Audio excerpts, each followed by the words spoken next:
Republic Bharat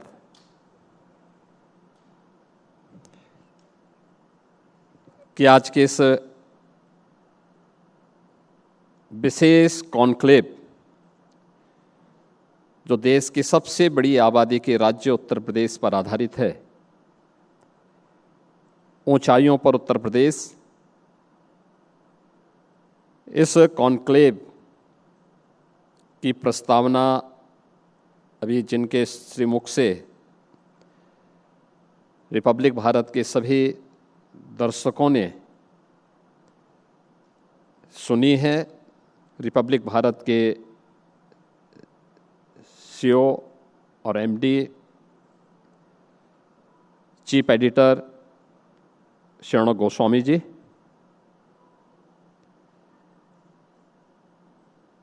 Shri Aishwarya Kapoor ji, आज के इस कॉन्क्लेव में उपस्थित सभी महानुभाव, बहनों और भाइयों, मैं सबसे पहले रिपब्लिक भारत को राष्ट्र सर्वोपरि के इस मंत्र के साथ मीडिया जगत में एक नई सोच को पैदा करने के लिए हृदय से अभिनंदन करता हूं और प्रदेश की राजधानी लखनऊ में इस कॉन्क्लेव के लिए हृदय से धन्यवाद भी देता हूं। मित्रों, आपको भी काफ़ी देर हो गई होगी, लेकिन जब यूपी की बात हो रही है और देश की सबसे बड़ी आबादी के राज्य के बारे में चर्चा हो रही है, मैं केवल एक प्रश्न यहाँ से आपके सामने रखूंगा।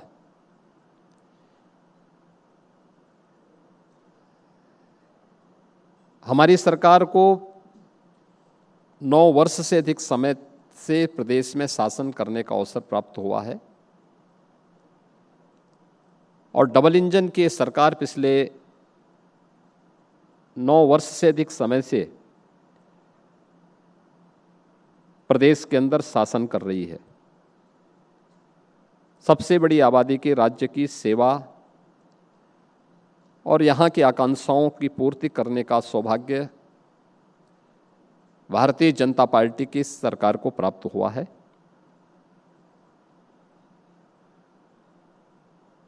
इन 9 वर्ष में क्या कोई कल्पना कर सकता है, आज से 9 वर्ष पहले अगर कोई व्यक्ति इस मंच पर आकर के ये बातें कहता जो अभी मैं कहने जा रहा हूं, तो संभवतः लोग हंसते। हमने इन 9 वर्षों में उत्तर प्रदेश की अर्थव्यवस्था को 3 गुना करने में सफलता प्राप्त की,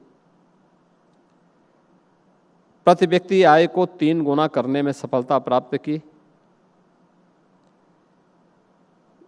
वीमेन वर्क फोर्स को प्रदेश के अंदर 3 गुना से अधिक उनकी उपस्थिति देश के अंदर शासकीय सेवा हो या फिर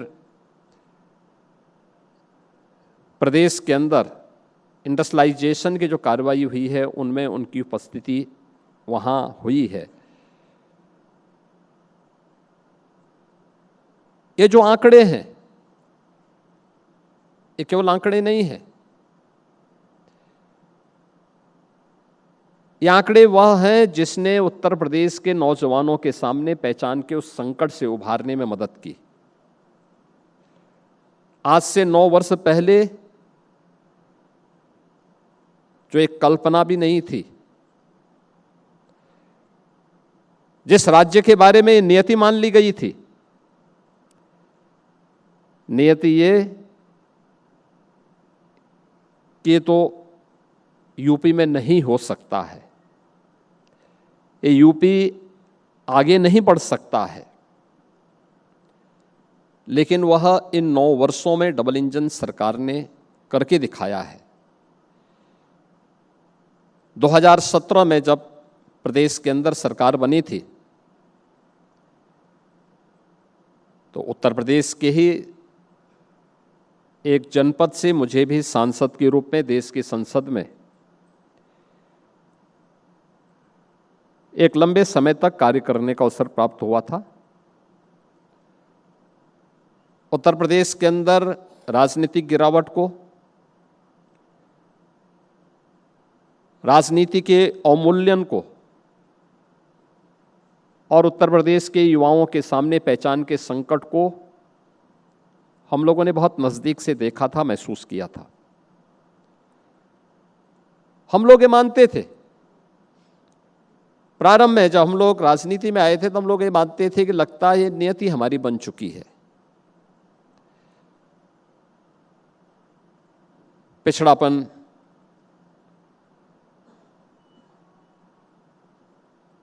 अव्यवस्था, दंगे, गुंडागिर्दी, कर्फ्यू,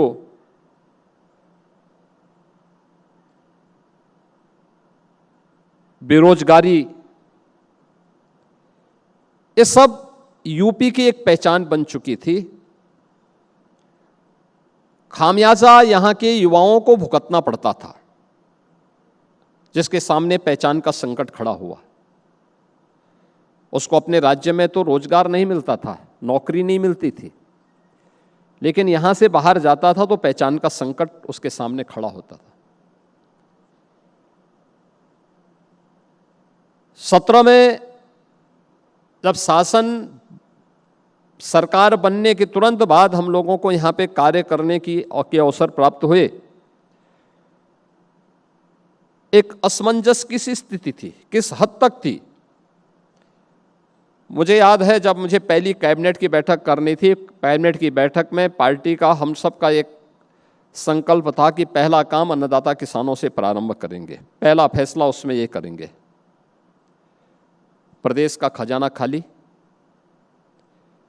बैंकर से हम बातचीत करें, कोई हमारा फोन ही ना उठाए। बड़ी अजीब सी स्थिति थी। हमारे उस समय के फाइनेंस सेक्रेटरी मेरे पास एक दिन आए, उन्होंने कहा साहब मेरी तबीयत ठीक नहीं रहती, आप मुझे थोड़ा मुक्त कर देते। यानी एक तरफ बैंक फोन नहीं उठा रहा, दूसरी तरफ फाइनेंस सेक्रेटरी कह रहा साहब मुझे छुट्टी पे भेज दीजिए। आप कल्पना कर सकते हैं ये यूपी की स्थिति थी। और जब हम लोगों ने काम करना प्रारंभ किया, निर्णय लेने प्रारंभ किए, जनता जनार्दन का समर्थन सामने आया और इसके साथ ही अलग अलग समय के लिए निर्धारित लक्ष्यों के अनुरूप परिणाम आने प्रारंभ हुए, तो आज मैं कह सकता हूं कि वास्तव में उत्तर प्रदेश बीमार नहीं था। बीमारू यूपी नहीं था, बीमारू वह मानसिकता थी जो यूपी के अंदर 2017 के पहले शासन कर रही थी, जिसने यूपी को बीमार करके छोड़ दिया था। जिस बीमार मानसिकता ने यूपी के नौजवानों के सामने पहचान का संकट खड़ा किया था, जिस मानसिकता ने यहां के किसानों को आत्महत्या करने के लिए मजबूर किया था, जिसने यहां के हर व्यक्ति के सामने असुरक्षा का संकट खड़ा किया था, वह बीमार मानसिकता थी। और वह बीमार मानसिकता हर एक जगह हम सबको दिखाई देती थी।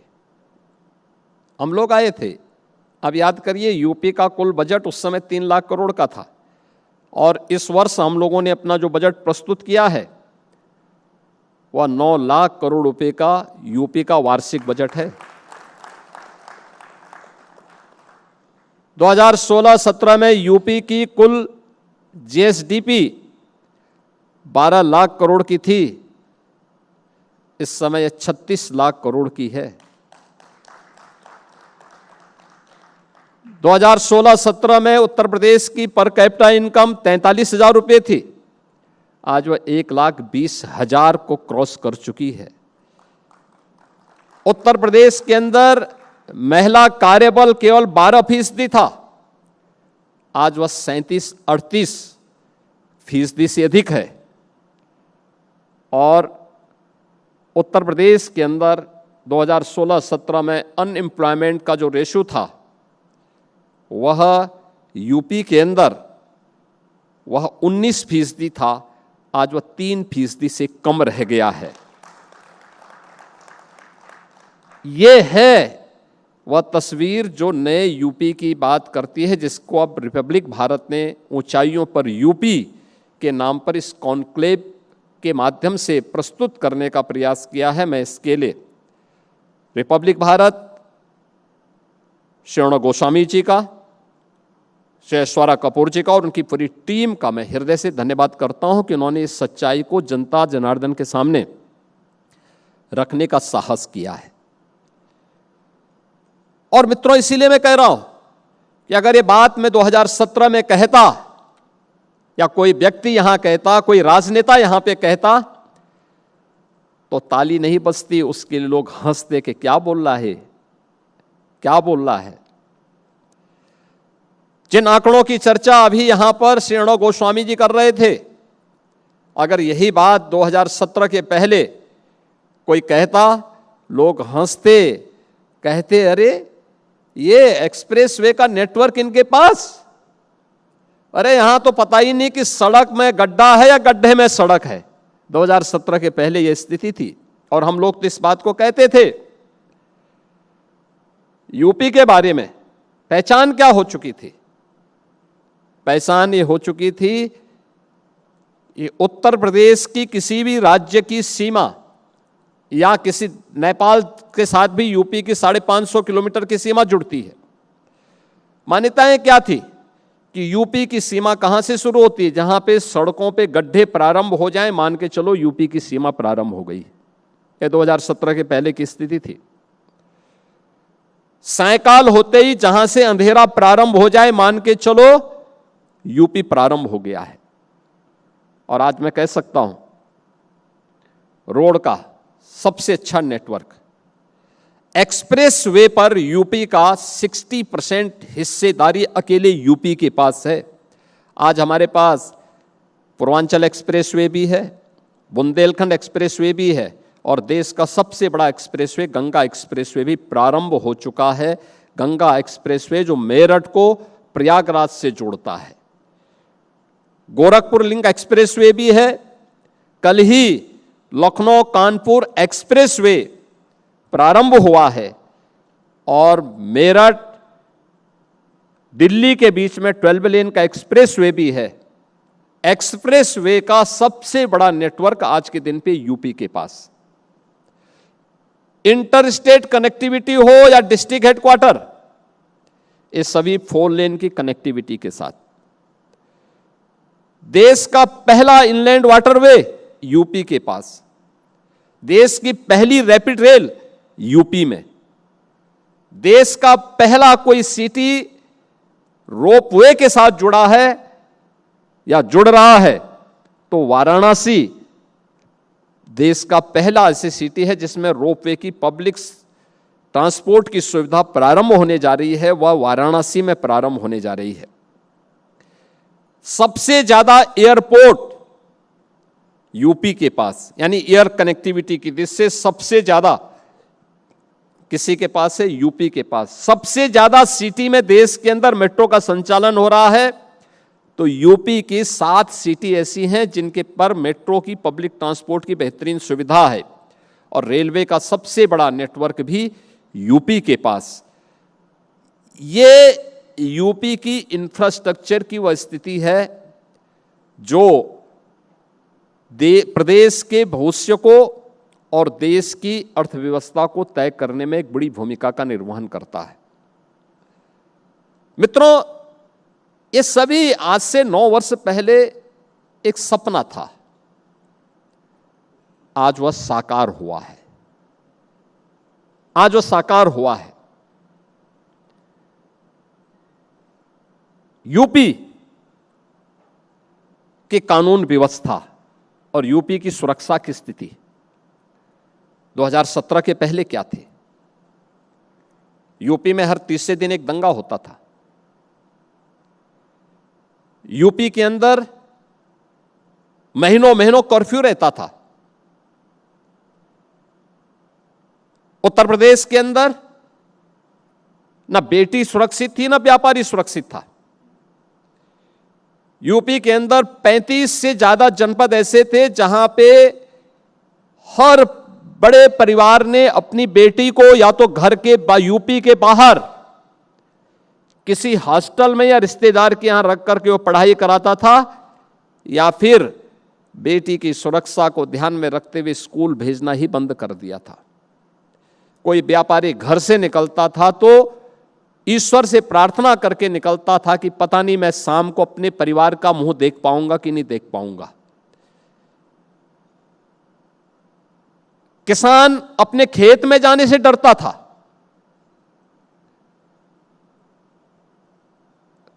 परिवार के लोग सशंकित रहते थे, इस बात को लेकर सशंकित रहते थे कि परिवार का अभिभावक नौकरी के लिए या व्यापार के लिए या किसी कार्य के लिए जा रहा है, पता नहीं शाम तक वापस आता है कि नहीं आता है। यह यूपी की पहचान थी और यह यूपी के अंदर होता था। देश के अंदर कहीं विस्फोट होता था, यूपी का नाम जुड़ता था। खामियाजा यहां के युवाओं को भुगतना पड़ता था। दंगाइयों को मुख्यमंत्री आवास में बुला के सम्मानित किया जाता था और उनके सामने और माफियाज के सामने किस तरीके से सरकारें नतमस्तक होकर के नाक रगड़ती थी। मुझे लगता है कि एक पीढ़ी से ऊपर के हर व्यक्ति को इस बात का एहसास होगा।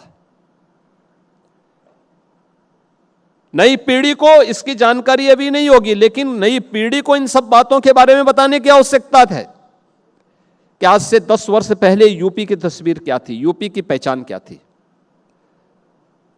पिछले 9 वर्ष में दंगा मुक्त, कर्फ्यू मुक्त, उपद्रव से मुक्त एक उत्सव प्रदेश के रूप में उत्तर प्रदेश ने अपनी पहचान बनाई है।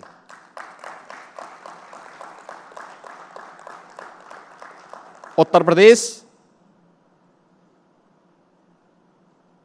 अब बेटी भी सुरक्षित है और व्यापारी भी सुरक्षित है। कोई कल्पना कर सकता है अगर इस सुरक्षा का वातावरण नहीं होता तो क्या कोई हमारे पास इन्वेस्टमेंट के लिए आता?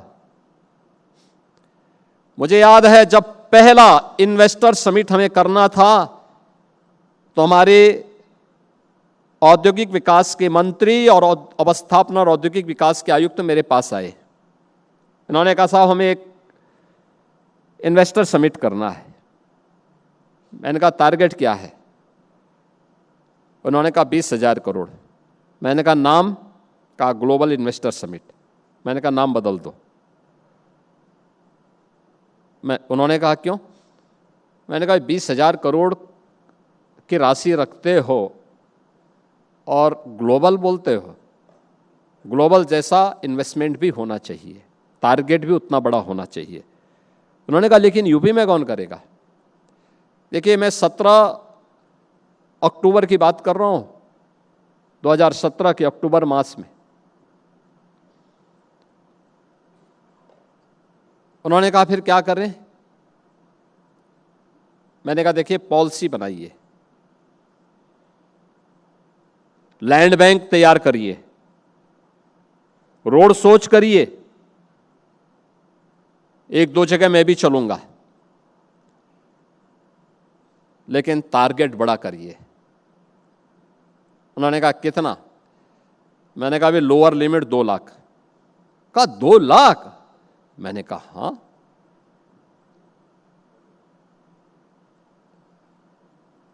दोनों को पसीना छूट गया था अक्टूबर में मेरे पास, मेरे चेंबर में ही। कहा साहब ये नहीं हो सकता। मैंने कहा होगा। और बताओ इस समय कितना का प्रस्ताव हमें मिला? 50 लाख करोड़ का प्रस्ताव यूपी में इन्वेस्टमेंट के हमें प्राप्त हुए हैं। 50 लाख करोड़ के लगभग 65 लाख नौजवानों को यूपी के अंदर हुए अब तक के निवेश में 15 लाख करोड़ रुपए से अधिक के निवेश प्रस्तावों को हमने ग्राउंड ब्रेकिंग कराया है। परंपरागत उद्यम, यूपी की पहचान क्या थी 2017 के पहले?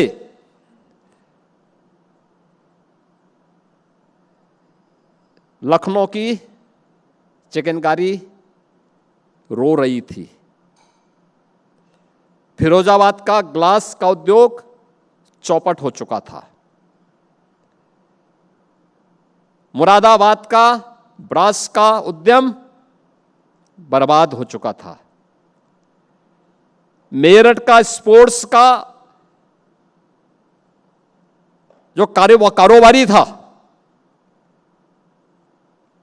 निराशा और हताशा के दौर में जा चुका था, भदोई की कालीन दम तोड़ रही थी, जो भदोई की कालीन कभी पूरे यूरोप में अपनी एक अलग पहचान बनाती थी,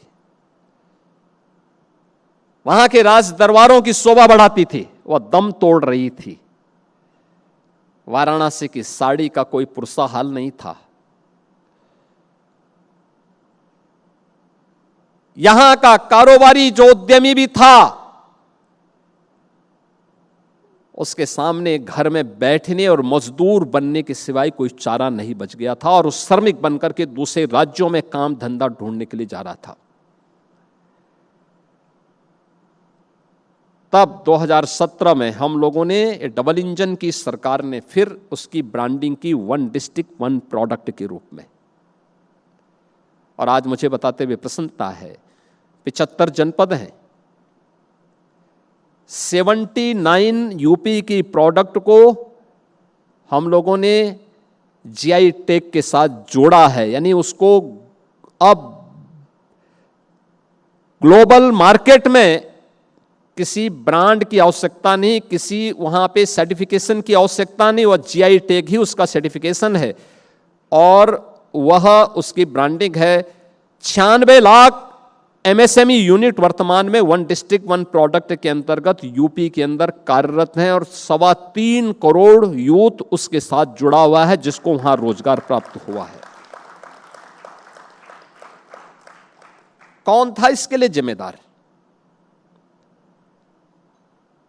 जो यहां के परंपरागत उद्यमी और कारीगरों को, जो कारीगर स्वयं में उद्यमी था,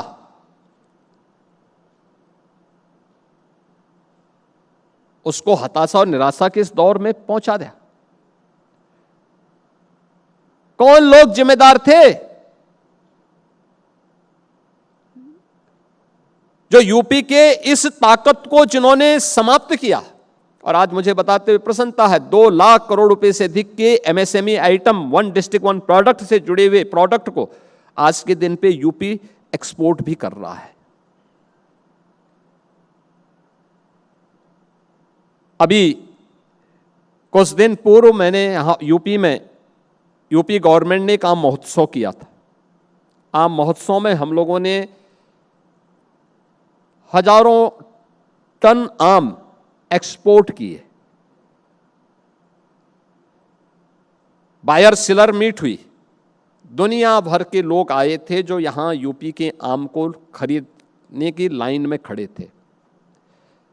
यानी वह किसान केवल किसान नहीं है, वो उद्यमी भी है, उद्यमी भी है। भारत की सबसे उर्वरा भूमि, सबसे अच्छा जल संसाधन रखने वाली भूमि का किसान क्यों आत्महत्या कर रहा था? आत्महत्या करने के लिए क्यों मजबूर हुआ था 2014 के पहले? कारण था उसको कोई सुविधा नहीं मिलती थी, कर्ज के तले दबा हुआ था, बीज नहीं, खाद नहीं, बिजली नहीं, खेत में जा नहीं सकता था, उसके प्रोक्योरमेंट के लिए कोई सेंटर नहीं, उसके लिए कोई सुविधा नहीं।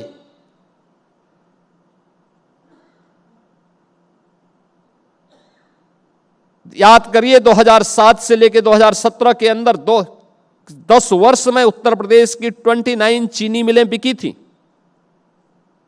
बंद हुई थी। 21 चीनी मिलें बेच दी गई थी औने पौने दाम पर। कोई कल्पना करेगा, चीनी मिलें 3-3 करोड़ में बेची जा रही थी। अगर उसकी केवल जमीन का ही कीमत आप देखेंगे तो जमीन की ही कीमत सैकड़ों करोड़ में थी, लेकिन 3-3 करोड़ में बेची जा रही थी।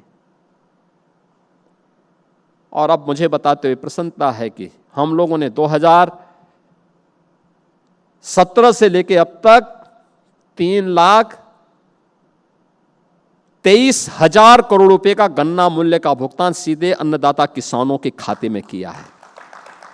केवल गन्ना की बात कर रहा हूं मैं, केवल गन्ने में ही इतना भुगतान किसानों के खाते में हुआ है। 122 चीनी मिलें आज के दिन पे हम लोग चला रहे हैं।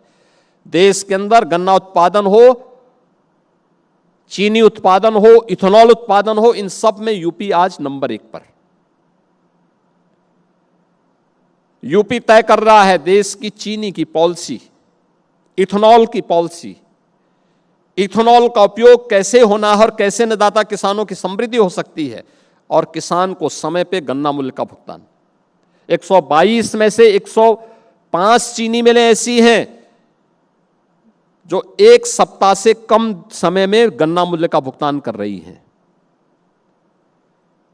और अन्यथा जब 17 में हम आए थे 10 वर्ष का गन्ना मूल्य का बकाया पीछे था, यानी गन्ना मूल्य का भुगतान नहीं हो पाया था। किसान को फसल बीमा योजना का लाभ नहीं मिलता था, सिंचाई की सुविधा नहीं थी, बिजली नहीं थी, समय पे अच्छी क्वालिटी के सीड नहीं मिलते थे। जैसे नेता बंजर थे, ऐसे इन्होंने यहां की उन्नत खेती को भी बंजर करके रख दिया था, और किसान के सामने आत्महत्या के सिवाय कुछ भी चारा नहीं बचा हुआ था। और यही यूपी के अंदर होता था।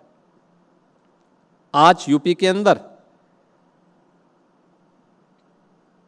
पिछले 9 वर्ष में हम लोगों ने 24 लाख हेक्टेयर लैंड को सिंचाई की सुविधा दी है। अब याद करिए, बाणसागर परियोजना दशकों से लंबित थी, हम लोगों ने पूरा किया। प्रधानमंत्री कृषि सिंचाई योजना के अंतर्गत लेकर के इसको एक समय सीमा के अंदर पूरा किया। 2.5 लाख हेक्टेयर लैंड को इससे सिंचाई की सुविधा उपलब्ध करवाई।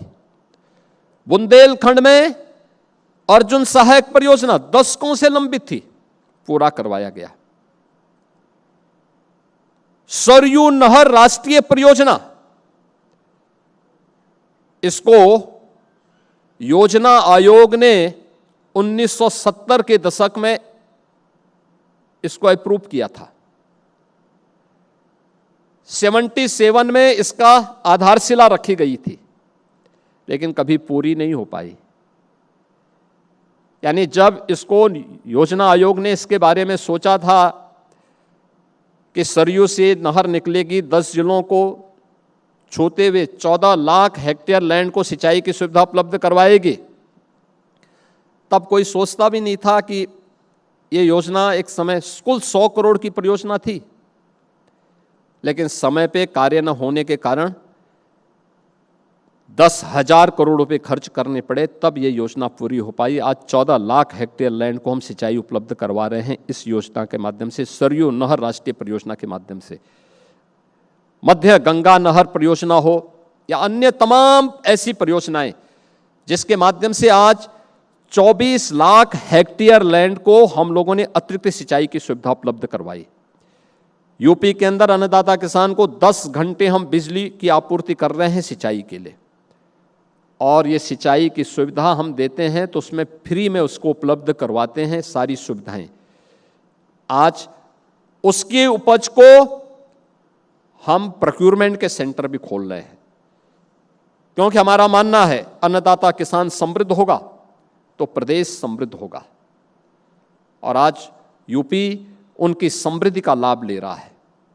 ये जो समृद्धि है, उस समृद्धि में हमारे अन्नदाता किसानों का भी योगदान उस रूप में है। यूपी के युवाओं के बारे में पहचान का संकट 17 के पहले, और मुझे बताते हुए प्रसन्नता है कि 9 लाख सरकारी 9 लाख से अधिक युवाओं को हमने प्रदेश के अंदर सरकारी नौकरी दी। अकेले यूपी पुलिस में 2,25,000 से अधिक हमने भर्तियां की। यूपी पुलिस में 2017 के पहले केवल 10,000 महिला पुलिस कार्मिक थी, आज इनकी संख्या 45,000 हुई है। इतनी बड़ी संख्या यूपी के अंदर अकेले विमेन वर्कफोर्स की। यह है यूपी की वह कहानी। उसको नौकरी भी मिल रही है, रोजगार भी मिल रहा है, और यूपी के अंदर इन्वेस्टमेंट के माध्यम से भी उसके लिए ढेर सारे अवसर आज के दिन पर उपलब्ध हुए हैं।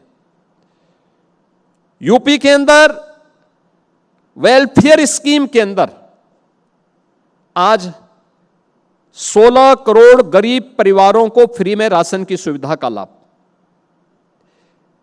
1 करोड़ 6 लाख परिवार ऐसे हैं जिन परिवारों को हम निराश्रित महिला पेंशन, वृद्धावस्था पेंशन या फिर दिव्यांगजन पेंशन के माध्यम से 12,000 रुपये सालाना पेंशन की सुविधा का लाभ उपलब्ध करवा रहे हैं। 25 लाख से अधिक महिलाएं, बालिकाएं ऐसी हैं जिन्हें हम आज के दिन पर मुख्यमंत्री कन्या सुमंगला योजना का लाभ दे रहे हैं। 5 लाख से अधिक बालिकाएं ऐसी हैं, माताएं ऐसी हैं जिनको प्रधानमंत्री मातृत्व वंदना योजना के अंतर्गत योजना का लाभ प्रदान किया जा रहा है। 6 लाख से अधिक बालिकाओं की मुख्यमंत्री सामूहिक विवाह योजना के अंतर्गत शादी ब्याह की योजना संपन्न होती है। अब पिता इस बात के लिए चिंतित नहीं होता है कि बेटी बड़ी हो गई है तो उसकी शादी की चिंता मैं करूं और उसके लिए कहां से पैसा लेके आऊंगा। मुख्यमंत्री सामूहिक विवाह की योजना उसके सामने है और योजना में सारा काम राज्य सरकार की मशीनरी करती है। अभिभावक आता है और अपनी मर्जी से बेटी की शादी तय कर लेता है। यानी ये सभी सुविधाएं, स्कॉलरशिप उपलब्ध होना हो, अनुसूचित जाति, जनजाति, पिछड़ी जाति या सामान्य जाति के गरीब बच्चों के लिए बिना भेदभाव के उपलब्ध हो रही है। ये सुविधा पहले भी थी, राज्य पहले भी था, लेकिन योजना का लाभ गरीब को नहीं मिलता था, युवा को नहीं मिलता था, महिलाओं को नहीं मिलता था। ये पैसा कहां जाता है? ये कौन डकैती डालता था? ये पैसा कुछ चंद लोगों की जेब में कैसे जाता था? और ये उंगली उठाने वाले लोग कौन हैं? ये वही हैं, ये प्रश्न उठाने वाले लोग वही हैं जो लोग आज श्री राम जन्मभूमि में चोरी के बारे में इतना हो हल्ला कर रहे हैं। याद करना, श्री राम जन्मभूमि मंदिर के बारे में प्रश्न उठा रहे हैं। घटना जो भी घटित हुई दुर्भाग्यपूर्ण थी और ट्रस्ट के द्वारा जो सिफारिश की गई उसके अनुसार, जो अनुरोध किया गया उसके अनुसार एक एसआईटी उसकी जांच कर रही है, उस पर कार्रवाई भी हो रही है, उसमें कोई वो नहीं। प्रश्न ये उठता है कि जिसमें एक जांच एजेंसी पहले से जांच करके कार्रवाई कर रही है और उसके अनुरूप ट्रस्ट ने कार्रवाई भी प्रारंभ की है, नैतिक आधार पर भी इस्तीफा दिए और उस पर प्रश्न उठाए जा रहे हैं और सीधे सीधे आस्था की खिलवाड़ की बात हो रही है। आस्था के साथ खिलवाड़ हो रहा, हिंदू धामों पर प्रहार हो रहे हैं। एक तरफ वह लोग हैं और आस्था की बात वे लोग कर रहे हैं, चोरी की बात वो कर रहे हैं जो इन गरीबों के हक पर डकैती डालते थे। अयोध्या की आस्था की बात वे लोग कर रहे हैं जो हनुमानगढ़ी में नमाज पढ़वाने का काम करते थे, हनुमानगढ़ी जैसे पवित्र स्थल पर। उन लोगों के द्वारा ये प्रश्न आज उठाए जा रहे हैं और इसीलिए आज के इस अवसर पर मैं रिपब्लिक भारत के सभी दर्शकों से अनुरोध करूंगा, हम उस मानसिकता को समझें जिनके लिए राष्ट्र सर्वोपरि नहीं है और जो लोग गाए बगाहे उन मूल्यों पर, उन मुद्दों को भटकाने का प्रयास कर रहे हैं जो मुद्दे देश की अस्मिता और देश की आस्था को आहत करते हैं। और यह कार्य निरंतर हो रहा है, यह प्रहार निरंतर हो रहा है, उस पर हमें सजग होना होगा। यूपी की जो यात्रा है, ये जो कुछ भी हमने तय किया है, ये डबल इंजन सरकार में प्रधानमंत्री मोदी जी के मार्गदर्शन और उनके विजनरी लीडरशिप के कारण यह संभव हो पाया है। प्रधानमंत्री मोदी जी का नेतृत्व मिला, उनका मार्गदर्शन मिला, हर एक क्षेत्र में यूपी ने सफलता प्राप्त की है। और ये जो कुछ भी यूपी ने अचीव किया, यानी बॉटम 3 से टॉप 3 इकोनॉमी में यूपी का आना, और आगे की जो सबसे तेज गति से बढ़ने वाली अर्थव्यवस्था के रूप में यूपी का ये जो ट्रांसफॉर्मेशन है, यह विकसित भारत की उस आधारशिला को बनने का है जिसमें अब बीमारूपन से नहीं बल्कि भारत की इकोनॉमी के एक ब्रेक थ्रू के रूप में यूपी अपनी इस जिम्मेदारी का निर्वहन करेगा। और इस जिम्मेदारी का निर्वहन करने के लिए आज ये डबल इंजन की भारतीय जनता पार्टी की सरकार पूरी प्रतिबद्धता के साथ कार्य करेगी। मैं रिपब्लिक भारत को इस कॉन्क्लेव के लिए हृदय से धन्यवाद देता हूं और विश्वास करता हूं और उन्हें इस बात के लिए आश्वस्त करता हूं, यूपी के बारे में जो उनकी मान्यता है उसको यूपी गवर्नमेंट और डबल इंजन की सरकार पूरी मजबूती के साथ आगे बढ़ाने का कार्य करेगी। मैं एक बार फिर से शरणो गोस्वामी जी को और उनकी पूरी टीम को इस कॉन्क्लेव के लिए हृदय से धन्यवाद देता हूं। बहुत बहुत धन्यवाद जी।